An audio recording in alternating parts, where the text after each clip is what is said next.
अगला क्वेश्चन है एनसीईआरटी 3.12 का। The reaction between A and B is first order with respect to A and second order with respect to B. Fill in the blanks करना है, जो spaces खाली है उसमें फिल इन द ब्लैंक करना है।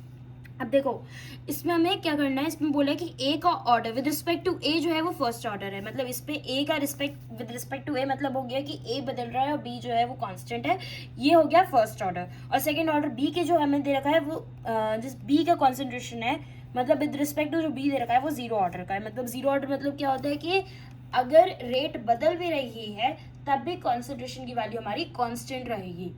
सॉरी, अगर कॉन्सेंट्रेशन बदल भी रही तो रेट की वैल्यू हमारी कांस्टेंट रहेगी। पता है कि फर्स्ट ऑर्डर में क्या होता है कि जितने टाइम्स रेट बढ़ेगी उतने ही टाइम्स जितने टाइम्स कॉन्सेंट्रेशन बढ़ेगी उतने ही टाइम्स रेट बढ़ेगी। तो इसमें देख सकते हैं हम कि जितने टाइम्स हमारी क्या हो रही है, कॉन्सेंट्रेशन बदल रही है, उतने ही टाइम्स हमारा रेट भी बदलेगा। दैट इज इधर क्या हो जाएगा हमारा 8 × 10⁻² हो जाएगा।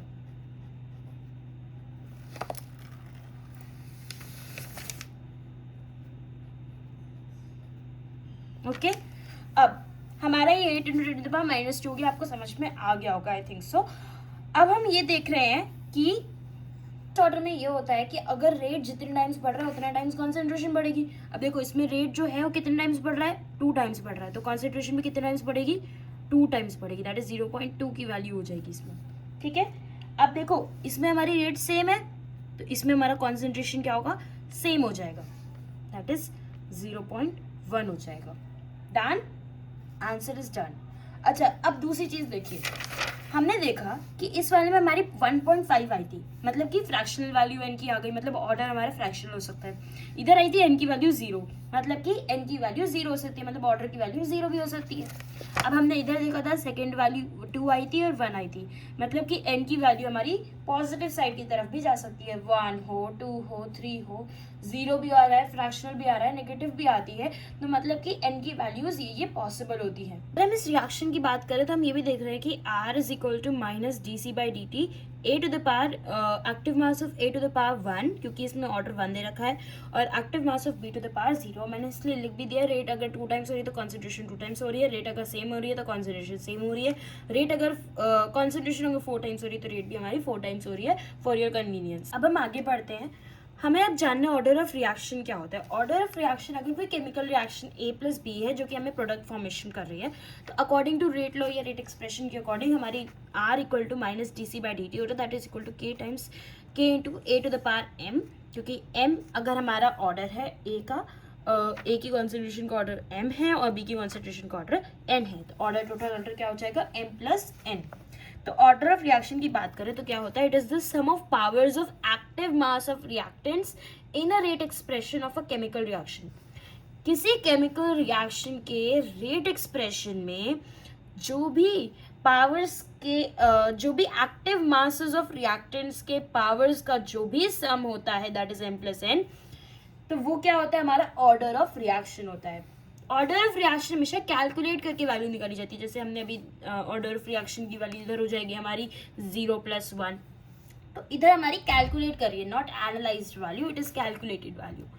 Order of reaction positive, negative, 0 या फिर फ्रैक्शन में हो सकता है। आगे बढ़ते हैं, जो 0 ऑर्डर होता है वो भी एक टाइप है और फर्स्ट ऑर्डर भी एक टाइप है। तो types of order of reaction, पहला होता है 0 ऑर्डर।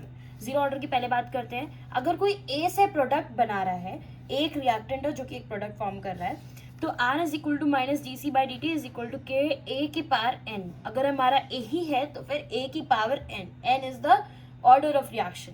अगर हम 0 ऑर्डर की बात करें, क्योंकि 0 है that is n equal to 0 हो जाएगा 0 ऑर्डर के लिए, that is R equal to -dc/dt is equal to K × A to the power 0। किसी की भी पावर 0 होती दैट इज 1, तो ये 1 हो जाएगा, इसकी पूरी की वैल्यू 1 हो जाएगी, that is independent of concentration of A। तो R हमारी K की वैल्यू के बराबर हो जाएगा, तो हमारी जो भी यूनिट होगी K की और जो भी वैल्यू होगी K की वो बराबर होगी to the rate of reaction. हमें पता है कि रेट की वैल्यू होती है, मतलब रेट की जो यूनिट होती है दैट इज मोल पर लीटर पर सेकेंड, तो हमारी K की भी वैल्यू वही हो जाएगी। तो मतलब कि unit and the value of K will be equal to the rate of reaction.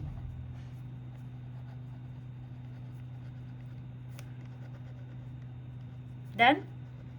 जो भी यूनिट होगी और जितनी भी जो भी वैल्यू होगी के की, वही रिएक्शन के रेट के बराबर हो जाएगी, दैट इज आर के बराबर हो जाएगी।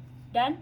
अच्छा, तो हमने ये बात की थी कि R इज इक्वल टू के आया था, that is mole litre inverse second inverse. अच्छा, अगर वैल्यू, ये तो हमारी बात होगी लिक्विड की, अगर लिक्विड फेज ना होके गैसियस फेज हुआ तो हमारी वैल्यू होगी एटमॉस्फेयर सेकेंड इनवर्स। ठीक है, हमने ये बात की थी जीरो ऑर्डर रिएक्शन के लिए जो वैल्यू होती है, यूनिट होती है दोनों रेट कांस्टेंट की के की बराबर होती है, वो होती है बराबर rate of reaction, that is R की बराबर होती है। और अगर हम जीरो ऑर्डर रिएक्शन डिफाइन करना चाहें, that is those chemical reaction in which the rate of reaction is independent of the change of concentration of reactant, क्योंकि हम देख रहे हैं independent of the change of concentration of reactant is called as